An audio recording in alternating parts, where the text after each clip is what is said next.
Hi, I'm Rachel Dollar. Welcome to the Mortgage Fraud Blog Weekly Update. The FBI recently released the 2008 Mortgage Fraud Report, and that report details both the dollar losses and the increased incidence of mortgage fraud during the fiscal year 2008. As you can see from the chart, mortgage fraud continues to increase. In fact, mortgage fraud increased 36% in 2008 over the numbers from 2007. And as you can also see, the numbers so far for 2009 promise that we'll have increasing mortgage fraud in 2009 as well. The FBI also released a chart and the numbers concerning dollar losses associated with mortgage fraud in fiscal year 2008. And the fiscal year 2008 numbers show that mortgage fraud reported losses were over $1.4 billion. That is an increase of 83% over 2007. And it's higher than the highest numbers that have previously been reported for fiscal year mortgage fraud. Now, in looking at that number, you have to keep in mind a chart that the FBI released with the 2007 mortgage fraud report, which showed that only a very small percentage of the suspicious activities reports that were filed contained any dollar loss at all. Most of them, as you can see from the pie chart, are filed and have absolutely $0 losses. So that $1.4 billion loss figure represents a very small percentage of losses that are actually attributable to mortgage fraud. As I always say, you have mortgage fraud wherever land touches water, and the statistics continue to bear that out. Of course, the top two states are California and Florida, both within the coastal region, and both states saw huge increases in value in the last real estate cycle.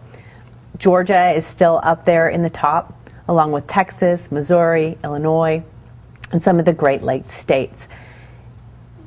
These states are not the only ones with mortgage fraud, and we continue to see it. You need to remember that these statistics come from suspicious activity reports, and they are filed when the fraud is discovered.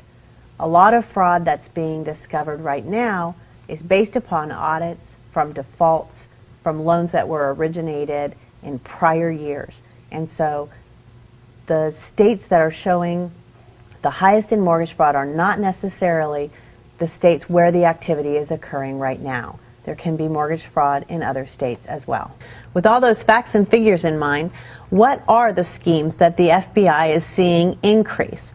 Well, there's really two kinds of schemes that we're seeing increase in this market. There are schemes that are based on desperation and those that result from opportunity. The desperation schemes are those like loan modification schemes, foreclosure rescues, builder bailouts, where consumers or contractors are suffering from the decreasing economy. The opportunistic schemes, on the other hand, are schemes like flipping, seller assistance schemes, and application funds or frauds or backwards applications, where people are committing fraud in order to take advantage of some of the great deals that are out there right now on properties. Unfortunately, they're using fraud to do it.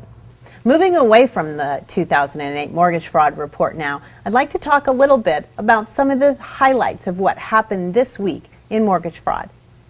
The Federal Trade Commission announced Operation Loan Lies.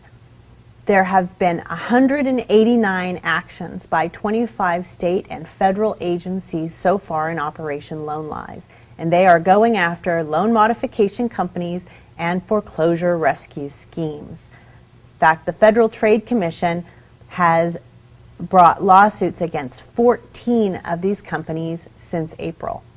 It's really good to see the federal and state agencies coming out strong against these types of companies. They have been causing a lot of damage in the economy and hurting a lot of consumers. The chairman of the Federal Trade Commission, John Leibowitz, said they promise to rescue homeowners in troubled financial waters. But after they take their money, they throw them an anchor instead of a lifeline. He suggests that homeowners avoid any company or individual that asks for any fee in advance, who guarantees to stop a foreclosure or guarantees to get a loan modification for you, or tells you to stop contacting your lender. The HOPE hotline offers free modification services to homeowners, and you can reach them at 888-995-HOPE or on the web at www.995hope.org. On the indictment and conviction side this week, Gary S. Martin out of Orlando, Florida, pled guilty this week to conspiracy to commit money laundering. Now, Mr. Martin was already a felon. He was convicted of mortgage fraud in 2006 in the Southern District of New York.